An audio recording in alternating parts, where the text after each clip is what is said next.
How's it going, everybody? This is Mike with the One Stop Co-op Shop, and it's time for some anime-style volleyball with Volleyball High. This one's from a small publisher called Medieval Lords, and if you like what you see, I'll put a link to their website in the video description. But as you might be able to guess, Volleyball High is a 1 versus 1 volleyball game, and it's heavily inspired by the anime show Haikyuu, which is a favorite of mine, which is exactly why I had interest in this game. And before I get deeper into the video, for those other anime fans watching, what are some of your favorite anime shows? I'm always looking for new good ones. And I do want to give a quick shout out to Marco from Level 99 Games. He's the one who suggested this one to me. And also thanks to Medieval Lords for sending me a copy. And although this is a competitive game with both 1v1 and 2v2 play, it also includes a solo variant that I thought worked really well, but they definitely greatly dumbed down what the opposing side does. So, me being me, I went ahead and designed my own solo variant. You can see the files in the video description. And that's what I'm going to show you today because I think it'll also show a better picture of how the game feels in competitive play and not just in solo play, so I hope you enjoy. The first section of the video will give you an overview of play and how you play it, and then we'll jump right into the playthrough.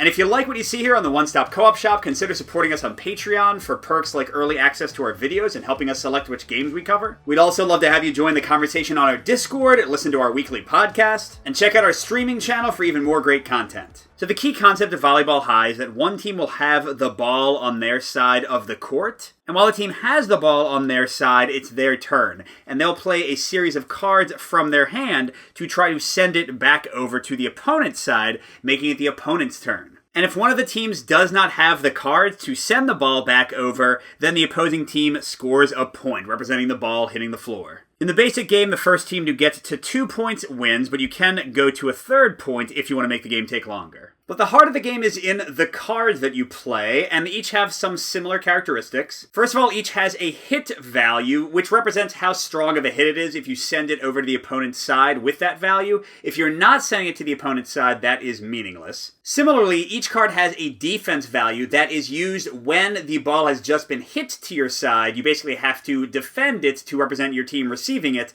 before you can start moving it around. And finally, each card has a single movement value or a range of movement value. And to understand that movement, you have to understand the positions. You'll see that each of the teams has 6 players, and then there's this space of the net separating them, and that's where these movement values came in. So if my lady over here played a bump with 1 to 2 range, she could send it 1 space to Yukai, 1 space over to Jamie, 2 spaces to this guy, 1 and then 1 over for 2 spaces to that guy. The key rule with movement is that once you go in a direction, you can't go backwards from that same direction. So I couldn't go like 1, 2, 3, 4, 5, and like go back to the right when I've already gone left. Like once you go forward, you can't go backward. Once you go right, you can't go left. That's the basic idea. And by the way, I just did this, but I should say it clearly. The net counts as a space except during service. So like if Yukai was hitting the ball over towards Schmidt, he would need 1, 2 spaces to get it over the net. Now, while you have the ball on your side of the court, you're allowed to hit it up to 3 times before you send it over the net. And each time you hit it, you'll move the ball, as I already talked about, and you'll also down the player that hit the ball, representing them being out of position. So let's say that she sent it over to B. And then for a second hit, maybe B decoyed it over to Haruki. And then third hit, maybe Haruki did a serve with 4 to 5 range. So let's see, 1, 2, 3, 4. Oh, maybe hit it all the way into the corner where Marugi is. Now, for each time one of your players hits the ball, this little synergy token moves up. And this is going to be the number of cards you draw once you finally get the ball to the other side and your turn is over. And as you can see by the little black arrow here, if you would go past 4, you go back to 1. So you want to try to spend as much time as possible in these higher values drawing cards and not having your team kind of get in each other's way. Now in this example, we had Haruki hit the ball over to the other side. The serve he played has 3 hit value. And you'll see that each of the players has 2 different types of hits that they are good at. Haruki's good at serves and spikes. And if the attack type made matches either of their specializations, then they get +1 hit value. So this will be a 4 hit instead of 3. And as I mentioned earlier, the other team needs to defend before they start hitting the ball themselves. So in this case, they'd have to play 1 or more cards whose total defense value is 4 or more. So like the block would take care of it by themselves, or they could play like the decoy in this Marugi card. And then once they've defended and discarded the cards, they take a turn the exact same way, hitting it around, eventually hitting it over the net. And you don't have to hit it 3 times. You can hit it over as soon as you want to, gaining synergy as they do so, drawing cards once it goes back to me. And again, if either of us is not able to hit it over, the other team scores a point. So those are the core basics of the game, but let me go through a few edge case things. First of all, when the ball is on a team member's space, they don't have to be the one to hit it, and if they're downed, of course they can't. A player can discard as many cards as the distance to the ball's location have somebody else hit it. So if I wanted to have Jamie or Yukai, who are both one space orthogonally away, I could discard 1 card and say that they're hitting it. The ball's location does not change. This represents like them actually running up to that space. So it'll still move from where it was located before. Or if I wanted to have B run all the way over there, I could discard 2 cards for 1, 2 orthogonal movement. Again, he would be down for taking the hit, but the ball would go from here to wherever I'm sending it. Alternatively, you can discard 2 cards to flip a team member up at any time, and then they could hit the ball normally. And by the way, very important strategic point, if all 6 of your players become downed at the same time, they all come back automatically. So you want to try to kind of space out your use of your team when you can. A few other little details that might come up. A block is the most powerful defensive card, but if the player who is attacking discards a decoy once a block is played, the block is discarded and the team has to play other cards to block the attack. So the decoy kind of cancels the block. The only other basic card with the special ability is the Dig. You can flip a member when you're using it to defend to have it be 4 defense plus 2 instead of just its basic 2. And that can be any of the 6 people on your board. So even if like the ball is over here, I could have Schmidt do the Dig to get 4 defense. And finally, each of the unique teams, there are 5 in all, have 3-star players who each have a unique card that gets added to the deck. And these all have some special power, but the key thing to remember is it doesn't really matter if you're using the player indicated. Any of your players can use this special power. The only time it does matter is if they're attacking with a card that matches them. So like if Haruki used this to send the ball over to the opposing team, they get a +1 hit value just like it was one of their 2 specializations. Alright, that was probably too much rules explanation for what is a very straightforward game. Now you determine service randomly. I'm going to have the Spartan Academy, who, if you see in Haikyuu, are kind of like Dateko.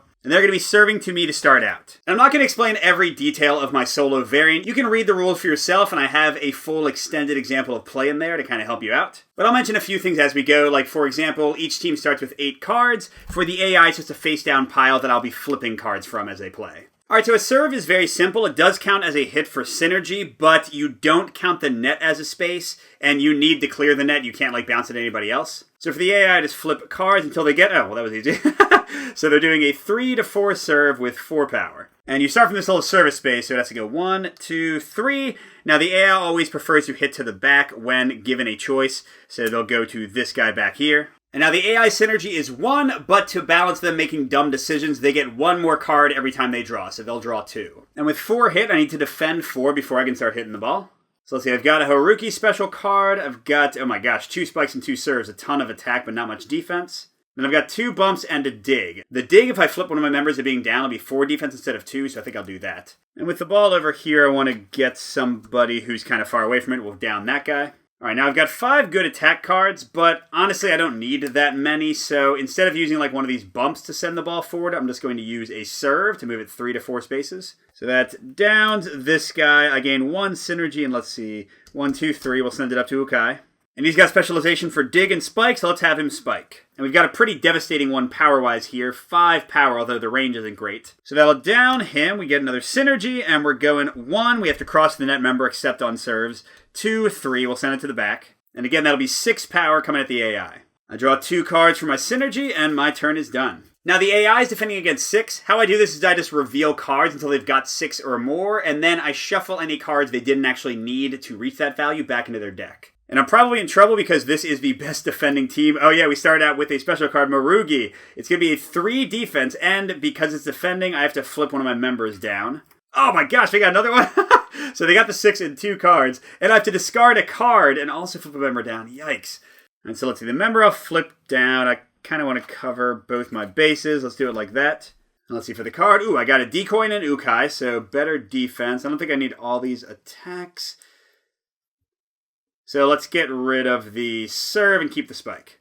Alright, they've defended, so now they're going to start attacking, and once again, you just reveal cards from the top. In this case, I got a card with 1 range, so they're going to use that to pass the ball to one of their other members. So it's going to down Marugi, and he can pass it 1 distance.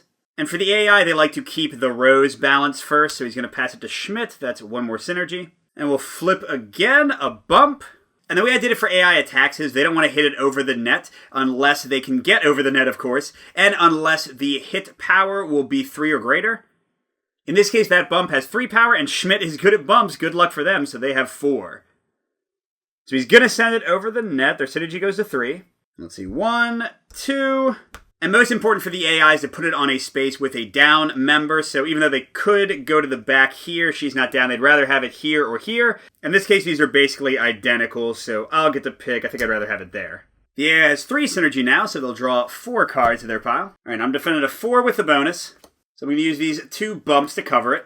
And for those Haikyuu fans, I'm indeed playing the team that's supposed to model the team from the show. So here we're going to do our own little quick. I'm going to use the Ukai special card and then the Haruki special card. But for this girl to reach the ball, I need to discard 1. So I'd rather have the higher defense value and get rid of the spike. So this card goes 1 to 2 range, which is as much as I need. And it says it counts as a set and +1 hit to the next card. You'll see why that matters in a second. But she is down. I'm sending it over to Haruki. And here's where I did that, because if I have a set go to the player who's going to hit the ball and then they hit it, then my synergy goes to max this turn, so it'll be at 4 instead of 3.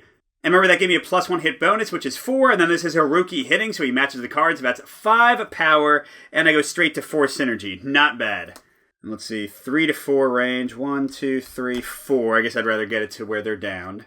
And I am out. But that means everybody is back. Boom, it's like I planned it. And I get to draw 4 cards for my synergy, although next time I hit it's going to go back down. So each team has a coach with a power. For mine, at the Hawk Institution, I draw 1 card when my synergy gets to the 4 space. So I'm actually going to draw a 5th card right now.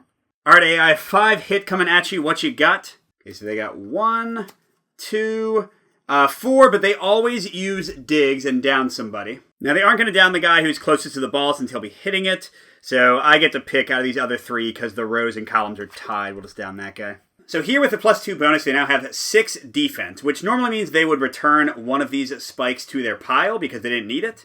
But Spartan Academy, the opposing team's coach, says that if they exceed my hit with their defense by 1 or more, I have to discard a card. They're actually going to discard all 3 of those just to mess with me. Now, let's see, I've got another set and Haruki. Don't want to get rid of those. Although, do I need 2 sets? No, I don't think I do. All right, now they have to discard a card for A to run over to the ball. And now they'll try to hit it. All right, and they've got a bump. With 1 to 2 range, the ball could go to that guy or that guy, but they prefer to keep it in the front for attacking. That gets their synergy to 3. And now they're not going to consider passing when their synergy's at this higher 3 value because they don't want to go past the 4. So we'll just ignore that for now. Oh, or we won't. In this case, that's literally the only way they can hit the ball over, so they are going to play that for the hit. Pretty weak hit, though. So that does give them to 4 synergy. A is their only not down member, and the ball barely gets over the net here with a 2 hit. But they get to draw 5 more cards, so I think they're feeling okay. All right, and I have to defend a 2. Let's get rid of this decoy. And yeah, let's do our little Haruki special again. Why not? So I'll have Haruki do a set with 2 range. That's 1, 2. And that will bring us down to 1 synergy. But it doesn't matter because we're doing our super attack again since this came off a set. Now, it's not going to be nearly as powerful because Ukai doesn't match the card, and we didn't play the special card to give us +1 hit. So it's just going to be 3 power, but our synergy goes straight to 4, and we get a free extra card. That's why it's awesome. And let's see, 1, 2, I can't get it like 2 spaces away from them, so I guess I'll just put it there. And the one rule I didn't talk about is heavy attacks. If you pass the ball from a front space to another front space and then attack with it, you can call it a heavy attack, which means that instead of being able to choose which cards you defend with, you just have to pick how many cards you defend with, and the opponent draws them at random, so you might get totally messed up and lose the point. Now, normally a heavy attack automatically brings your synergy down to 1, so you only draw 1 card that turn. But Haruki's ability, which is ridiculous, overrides it, so I'm doing a heavy attack since I went from front to front, but I'm still drawing 4 more cards. So how does the AI defend against a heavy attack? I basically just ignore the rule where they return cards that they didn't need, or they can just be awesome and defend it with 1 card and have to flip down a member. Thanks, guys. Let's see, I guess we'll keep things balanced and kind of do like that. All right, now I have to discard 1 card for Shima to get to the ball. And now they're going to try to hit it. Okay, serve. That'll get over the net with enough power, so that's what he's doing. Let's see, 4 to 5 range from here. 1, 2, 3, 4. They can get to the guy that just went down. Now, it does bring their synergy all the way down to 1, so they're going to draw 2 cards. But since their 6th guy went down, they're all back. And Shima didn't have a serve specialty, so I gotta defend 4. I had a dig, didn't I? Ooh, I've got a block as well. Although, you know what? I don't mind the dig putting one of my people down, because I think I'll have this guy like hit it up to him, and then he can spike it, and I'll get all my guys back. So let's go ahead and use the dig for 4. And turn her, sure. Once again, I have a lot of attack cards. Let's discard this serve for him to run over to the ball. I'll use this bump 1 to 2 to get it over to the next guy. It does bring us back down to 1 synergy. Nothing we can do about it this time. But then the guy's going to do a crushing spike. 5 hit plus 1 for his specialization. 3 to 4 range. I guess it doesn't matter too much. We'll all be back. So 1, 2, 3. Let's just send it into a corner. Gets my synergy up to 2. All my players are back, although I'm very low on cards. But so is the AI, and this is a powerful hit. Come on, let's get him. Okay, they got 2 defense. Ah, dang it. So they won't get to trigger their power for going over, but the dig is going to become a 4 when they flip somebody down, so they'll defend just fine. Since this guy's about to go down, they'll pick somebody in one of these 2 spaces. Well, let's do it like that. All right, let's see. Oh, a block with 0 spaces. We just put that to the side because it can't do anything for them here. And they'll draw again. Ooh, a decoy. Okay, I mean, it'll move the ball, so they'll still do it. I'll get them to 2 synergy, and they can pass it up to here. Another block. Oh, I think I might have them. Ha ha ha, yes. Their only card has 1 range, so they can't get over the net. First point for Hawk Institution, yes. So when a point is scored, we kind of reset everything. Synergies go back down to 0. Everybody flips. The team who scored the point will be the next one to serve. We could switch around where our members are, but I don't really care, and the AI never does. And I keep my hand as draw back up to 8, but the AI is going to draw a full new pile of 8. All right, let's see if we can go 2-0, baby. Okay, I've got a spike with 4 power. I think that's the best way to start. 3 to 4 range. Remember, you start at the service space, which counts as its own little row, but you ignore the net. So I'll go 1, 2, 3, 4. Get to 1 synergy. Draw 1 card. That was 4 hit power. They've got 3, and I have to discard a card. And then 2 more. And they always flip somebody over for the dig because usually it's helpful. So let's see, at least somebody in their front row. We can just do that guy. And they also exceeded my attack value. So, man, I'm going to discard 2 cards. Ouch, guys. Let's see. I have a block. I have some pretty good defense overall. I've got some decent attacks. I don't think I need the Ukai and the set card since they both count as a set. So let's get rid of set and I guess this bump. All right, now let's see where they hit it. Oh, they're not wasting time. They're going to spike it. 1, 2, 3 right at my front row. So Haruki goes down. They only have 1 synergy. 1, 2, 3 right at Ukai. And he didn't have specialization, so it's only 4 power. And they draw 2 cards. And I'll go ahead and dig 2. That'll cover their hit entirely. I saw that I have the Jamie card. I might do that.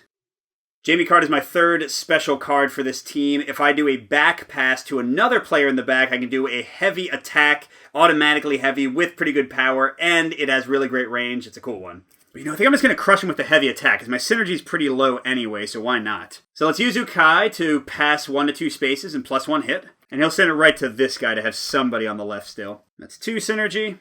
Then I'll do a crushing spike against them. That'll be a 6 with his specialization and Ukai's bonus. And I'll make it a heavy attack. Let's see, 3 range. 1, 2, 3, I guess. But sadly, because I did a heavy attack and I'm not using Haruki's special, I go down to 1 synergy. Oh my gosh. This might have been a terrible idea. I only have 4 cards. Yikes. But a 6 heavy attack. Let's see how they do against it. 1 defense. Okay, 4. And I'll have to reset my synergy meter to 0. That's not a big deal. And 6. Okay. So they don't need the spike with this, but because it's a heavy attack, they have to get rid of it anyway. And they're still going to down somebody for the dig. My synergy's down to 0. That is terrible. In this case, I have to pick somebody here, but either row is fair game because they're equal. I guess I'd rather have this guy down so they're less likely to hit me with really good attack. And they're going to discard 1 card for this guy to get to the ball. Come on, hopefully they won't make it back over. Okay, they're doing a set. So wait, he can hit it for 2, which would go to Schmidt. Okay. And then gets their synergy up. Don't get it over the net, don't get it over the net. Okay, so they could set it again. I guess they'll do that, but now it's even less likely they'll make it. Oh, you're done, you're done. Yes, okay. That set would have been their only chance to get it over the net, but they didn't take it, so boom, I have won. Yeah, and clearly the AI played a little dumb there at the end. But I probably also shouldn't have used the Hawk Institution. They're one of my favorite teams. My anime preference is showing. But that was Volleyball High with my solo variant. And again, there's an official variant in the game that actually plays a lot quicker than this and is more simplistic, easier to learn. So definitely check this out if you want some solo or competitive volleyball action. Good gaming, and I'll see you at the next stop.